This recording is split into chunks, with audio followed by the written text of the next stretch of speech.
भारत को मिले दो और रामसर साइट्स और इसी के साथ भारत में रामसर साइट्स की संख्या 96 हो चुकी है। भारत को जो दो रामसर साइट्स मिले हैं उसमें सबसे पहला है राजस्थान के अलवर जिले का सिली सेर झील और छत्तीसगढ़ के बिलासपुर का कोपरा जलाशय। तो डिटेल में बात करेंगे, हर एक पॉइंट पे बात करेंगे, बने रहिएगा लेक्चर में अंत तक, क्योंकि राउस एकेडमी आपके लिए इसी तरीके के बेहतरीन लेक्चर्स लेकर के आता रहेगा। तो सबसे पहले देखते हैं कि रामसर साइट्स होते क्या हैं, यानी कि व्हाट आर रामसर साइट्स। देखिए, बहुत पहले तो नहीं लेकिन 60-70 साल पहले, यानी कि जो अपना 60s और 70s का दौर चल रहा था, तो जो एनवायरमेंटलिस्ट थे यानी एनवायरमेंट साइंटिस्ट थे, वैज्ञानिक थे, उन्होंने एक आइडिया सोचा कि यार जिस तरीके से इकोसिस्टम को बचाने के लिए हमें अलग अलग पक्षियों को, जानवरों को, जंगलों को, नदियों को, ताल तले, ये सभी को बचाने की जरूरत पड़ रही है, उसी तरीके से हमें आर्द्र भूमि को भी तो जलाने बचाने की जरूरत पड़ेगी। आर्द्र भूमि बच्चों, ठीक है, आर्द्र भूमि जिसको हम लोग वेटलैंड्स कहते हैं, आर्द्र भूमि भी तो बचाने की जरूरत पड़ेगी ना बच्चों।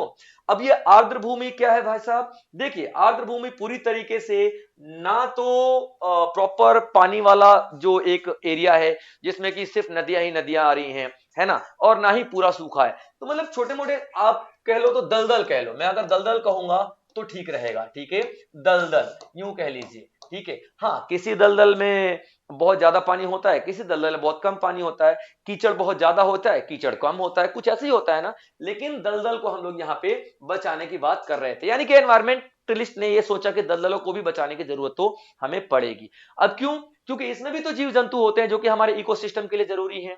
इसमें भी बहुत सारे ऐसे पौधे होते हैं, इसमें भी बहुत सारे ऐसे जीव जंतु होते हैं जिन्हें बचाने की जरूरत पड़ेगी।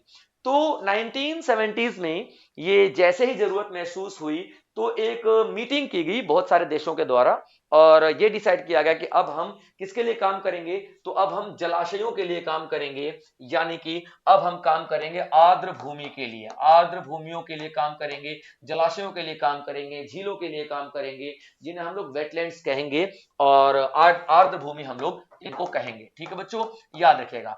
तो रामसर साइट्स क्या होती हैं? ये वो स्पेशल साइट्स होती हैं, ये वो स्पेशल वेटलैंड्स होती हैं जिन्हें इंटरनेशनल लेवल पर प्रोटेक्ट करने के लिए, वाटर को प्रोटेक्ट करने के लिए, यानी कि जल को बचाने के लिए, या फिर जो वाटर कंजर्वेशन है, या फिर पानी को संरक्षित करके रखने के लिए, या फिर प्लांट्स को बचाने के लिए, एनिमल्स को बचाने के लिए, या फिर माइग्रेटरी बर्ड्स को बुलाने के लिए। माइग्रेटरी बर्ड्स क्या होती हैं? जो एक जगह से दूसरी जगह जाती हैं, दूसरे से इस तरफ आती हैं, उनको माइग्रेटरी बर्ड्स बोलते हैं। तो ये भी बहुत ज्यादा इंपॉर्टेंट है। तो माइग्रेटरी बर्ड्स को बुलाने के लिए या फिर उनके लिए अच्छा वातावरण बनाने के लिए हम लोगों ने एक प्लान बनाया, यानी कि पूरे देश के जितने पूरे दुनिया के जितने भी देश थे उन सब ने प्लान बनाया कि इनको बचाने की हम अब एक मुहिम छेड़ देते हैं, मुहिम शुरू कर देते हैं। अब जैसे ये बात दिमाग में आई, वैसे ही कोशिश की गई कि जल्दी से जल्दी इसको अप्लाई किया जाए। तो 1971 में एक मीटिंग रखी गई, 1971 में एक मीटिंग रखी गई, कहां पे? तो रामसर में एक मीटिंग रखी गई, रामसर, ठीक है। अब ये रामसर कहां पे है? तो ईरान में है, ईरान का एक शहर है रामसर। रामसर में एक मीटिंग रखी गई जहां पे डिबेट डिस्कशन होना था, किस चीज का? इस चीज का कि यार इसको हम लोग किस तरीके से बचाएं, यानी कंजर्वेशन किस तरीके से करें इन सारे सारे स्पीसीज का। तो इसके लिए 18 देशों ने कदम बढ़ाया और 18 देश सामने आए, ठीक है। तो ये जो ईरान के रामसर में एक मीटिंग जो की गई थी, जिसको हम लोग रामसर कन्वेंशन यानी कि रामसर सम्मेलन के नाम से भी जानते हैं, ठीक है। रामसर सम्मेलन कब? 1971 2 फरवरी को हुआ था, याद रखिएगा। तो ये 2 फरवरी को साइन किया गया, 18 देशों ने इसमें पार्टिसिपेट किया, लेकिन आज इनकी संख्या बढ़ के कितनी हो चुकी है? 172 देश हो चुकी है। और ये जो मीटिंग थी इसमें डिसीजन लिया गया कि हम लोग वेटलैंड कंजर्वेशन करेंगे, यानी आर्द्र भूमियों का संरक्षण करेंगे। इसलिए सारे देशों ने मिलकर के शपथ ली, कसम खाई कि अब हम जो भी पॉलिसीज बनाएंगे अपने देश के लिए, अपनी कंट्रीज के लिए, जितने भी रूल रेगुलेशंस बनाएंगे, उन सारे रूल रेगुलेशंस में कुछ ऐसी पॉलिसीज बनाएंगे जिससे कि वेटलैंड्स का कंजर्वेशन होगा, यानी कि इन आर्द्र भूमियों का संरक्षण होगा, ठीक है। और इसमें सबसे पहले हम लोग क्या देखेंगे? इसको हम वाइज बड़ी चालाकी से, बड़ी समझदारी से इस्तेमाल करेंगे इन वेटलैंड्स को, और इंटरनेशनल लेवल पे यानी अंतरराष्ट्रीय स्तर पे जितने भी देश हैं सभी के सभी मिल करके कोशिश करेंगे कि इन सारे के सारे वेटलैंड्स को हम ज्यादा से ज्यादा बचा सकें। ठीक है बच्चों, तो ये मीटिंग कंडक्ट हुई थी ईरान के रामसर में, इसीलिए इसको रामसर साइट्स कहते हैं।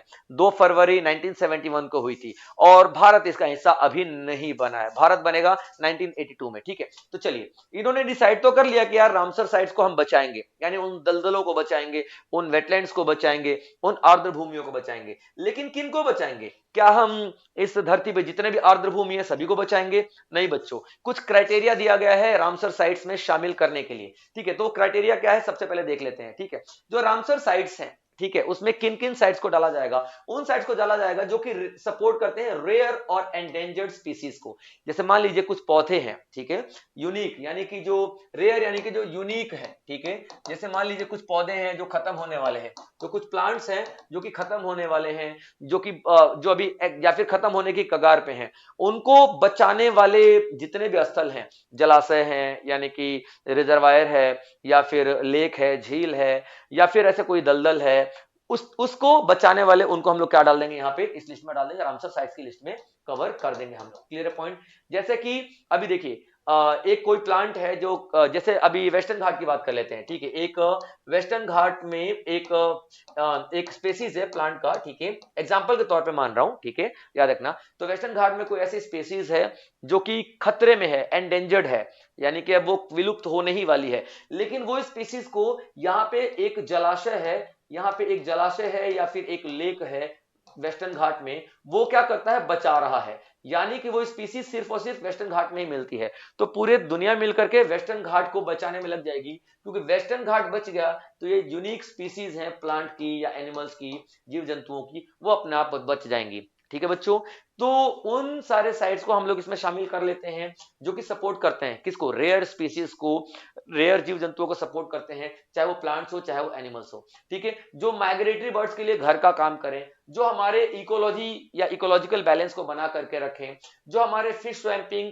जो फीडिंग और नर्सरी ग्राउंड्स को सपोर्ट करें, मछलियों को सपोर्ट करें, जो हमारे एल्गा वगैरह है उनको सपोर्ट करें, उसके बाद हमारे जो फ्लड कंट्रोल, बाढ़ को रोकने में सपोर्ट करें, उसके बाद वाटर प्यूरिफिकेशन का काम करें जिनकी वजह से पानी प्योर भी होता हो, ये काम करें, या हमारे क्लाइमेट में उनका बहुत बड़ा रोल हो, हमारे मौसम में उनका बहुत बड़ा रोल हो। इस तरीके के जो भी जो वेटलैंड्स हैं उनको हम लोग रामसर साइट्स में डाल देते हैं ताकि उनको ज्यादा से ज्यादा हम लोग बचा सके और इंटरनेशनल लेवल पे जिनको पहचान दी जा सके।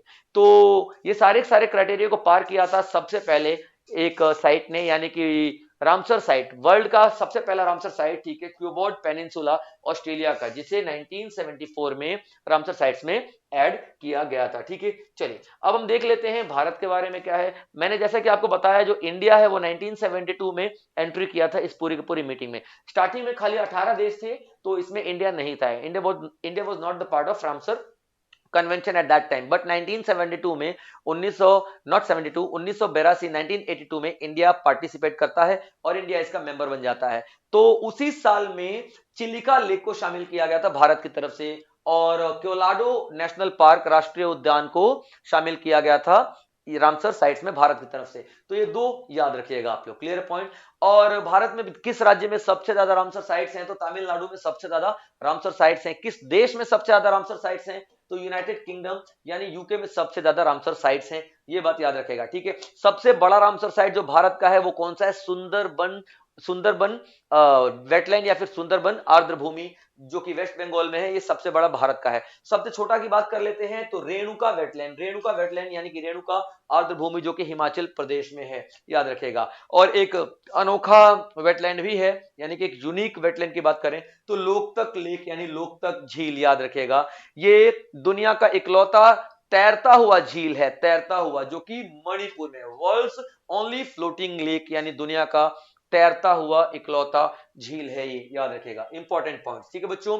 चलिए अब कुछ करंट स्टेटस देख लेते हैं। करंट स्टेटस में सबसे पहले आप लोग क्या देखेंगे, जो दिसंबर वाली न्यूज है, इस दिसंबर में हमको क्या करना है कि दो साइट्स है ना, इनको ऐड कर लिया गया है रामसर में, ठीक है। जैसा कि मैंने आपको स्टार्टिंग में ही बता दिया था, और दोनों साइट्स के बारे में, ठीक है। तो दो साइट्स को ऐड कर लिया गया है फिलहाल, क्लियर पॉइंट याद रखना, एक आपके राजस्थान से और एक आपके छत्तीसगढ़ से, ठीक है। छत्तीसगढ़ के बिलासपुर जिले से कोपरा जलाशय को यानी कोपरा रिजर्वायर को, और राजस्थान के अलवर जिले से सिलीसेर लेक को शामिल कर लिया गया है, ठीक है बच्चों। तो याद रखना, पहला सिलीसेर लेक आप लिखोगे Alwar district of Rajasthan, fresh water यानी मीठे पानी की ये झील है जो कि अरावली रेंजेस में यानी कि अरावली जो हिम श्रृंखला है, जो आपका पर्वत श्रृंखला है, तो उसमें आपको ये देखने के लिए मिलेगी।